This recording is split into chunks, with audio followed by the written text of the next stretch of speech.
Bonjour à tous, veuillez vous inscrire pour recevoir nos nouvelles quotidiennes.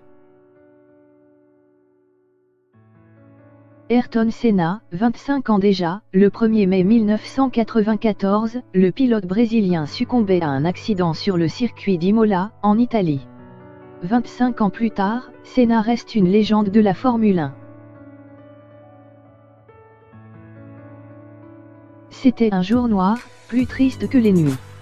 Il y a 25 ans, le Brésil perdait l'une de ses plus grandes idoles et la Formule 1, une icône.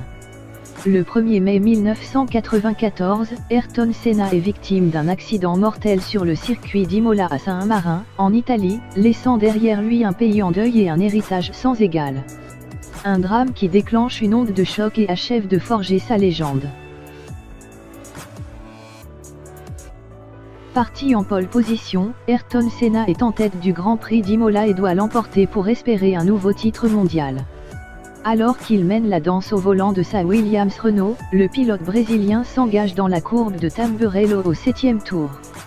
Mais sa colonne de direction cède, lancé à 220 km/h, Ayrton Senna fonce tout droit dans le virage. Le choc frontal ne lui laisse aucune chance, la voiture est pulvérisée. Il était 14h17, il avait 34 ans. Il décédera à l'hôpital de Bologne.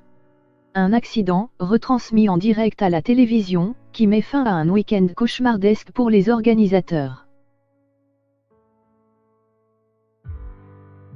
En effet, si l'on a tendance à l'oublier, Ayrton Senna n'est pas la seule victime de ce Grand Prix tragique. Le vendredi, Rubens Barrichello sort miraculeusement indemne d'une sortie de piste. Samedi, début d'un week-end noir, l'Autrichien Roland Ratzenberger se tue. Ayrton Senna apprend la nouvelle sur le lieu de l'accident et décide de ne pas prendre part aux essais. Mais le lendemain, le pilote brésilien est bien sur la ligne de départ. À cet instant, il ne le sait pas encore, mais le Grand Prix de Saint-Marin marquera le monde du sport automobile pour toujours. Son compteur restera bloqué à 41 victoires et 65 pole positions. Son casque jaune à rayures bleues et verts a écrit l'histoire d'une nation sur les pistes du monde entier. Son génie a marqué une génération, fière d'arborer enfin le drapeau d'un pays qui connaissait des heures très compliquées de son histoire. Au sortir d'une terrible dictature militaire, d'un pays touché par l'hyperinflation, Ayrton Senna est source d'immenses espoirs. 25 ans plus tard au Brésil, l'image du pilote reste associée aux combats sociaux du pays. Il reste la dernière grande idole brésilienne, pour beaucoup même plus grande que le mythique roi Pelé.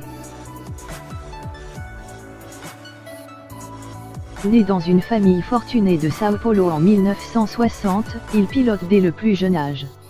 Issu de l'école du karting, Senna goûte à la course auto dès 1980. 4 ans plus tard, il découvre la F1 au volant d'une médiocre Tolemann. Mais malgré cela, et après seulement 2 courses, il réussit à marquer ses premiers points, deuxième à Monaco derrière Prost.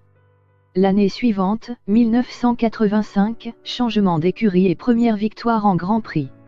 À Estoril, au Portugal, Senna s'impose sur une Lotus Renault.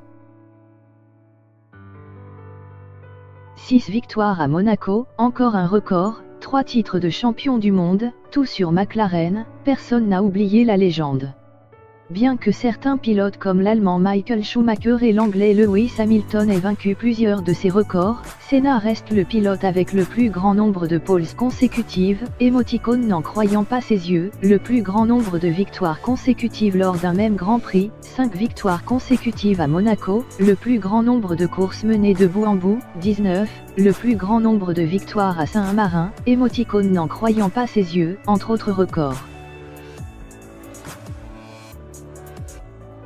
25 ans après la mort d'Ayrton Senna, la ville de São Paulo, siège du triple champion de la Formule 1, a décidé d'organiser un festival en son honneur ce mercredi 1er mai.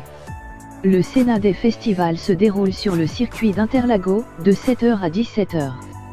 Pour l'occasion, un simulateur de course permettra aux participants de ressentir le frisson d'un tour dans une F1, narré par Senna lui-même.